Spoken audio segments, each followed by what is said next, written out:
एक बार की बात है। गौतम बुद्ध अपने शिष्यों के साथ भ्रमण कर रहे थे। भ्रमण करते हुए वे एक गांव से गुजरे। शिष्यों को प्यास लगी थी। उन्होंने रास्ते में जाते एक व्यक्ति से पानी मांगा। व्यक्ति ने बताया कि उस गांव में पानी की समस्या है। लोगों को पानी लेने गांव के बाहर जंगल में बहती नदी पर जाना पड़ता है। वह स्वयं भी पानी लेने नदी पर जा रहा है। शिष्य चकित रह गया कि इतने बड़े गांव में पानी का एक भी स्रोत नहीं।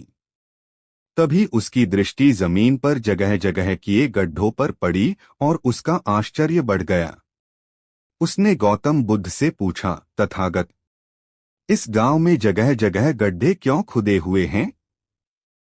गौतम बुद्ध ने उत्तर दिया, शिष्य, इन गड्ढों को गांव वालों द्वारा पानी का स्रोत खोजने के लिए खोदा गया है। कितने दुख की बात है कि इतने गड्ढे खोदने के बाद भी गांव वालों को पानी नहीं मिला। शिष्य दुखी होकर बोला। गौतम बुद्ध शिष्य से बोले, इसमें त्रुटि गांव वालों की ही है। उनकी क्या त्रुटि तथागत? उन्होंने इतने श्रम से ढेर सारे गड्ढे तो खोदे। अब पानी न मिल पाना तो उनका दुर्भाग्य है। गौतम बुद्ध बोले, शिष्य, इन गड्ढों को ध्यान से देखो।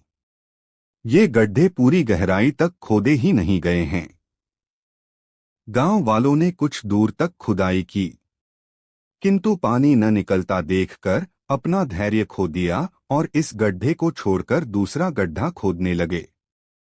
इसी तरह धैर्य खोकर उन्होंने कई गड्ढे खोद डाले। यदि उन्होंने धैर्य रखकर एक ही गड्ढे पर पूरा ध्यान केंद्रित कर खुदाई की होती तो अवश्य पानी निकल आता।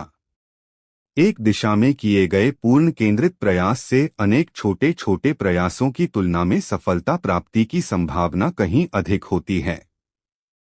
सीख, मोरल ऑफ द स्टोरी। जीवन में सफलता प्राप्त करनी है तो केंद्रित होकर सही दिशा में प्रयास करें। प्रारंभिक परिणाम न मिलने पर धैर्य न खोए। अनवरत प्रयास करें। सफलता आपके कदम चूमेगी।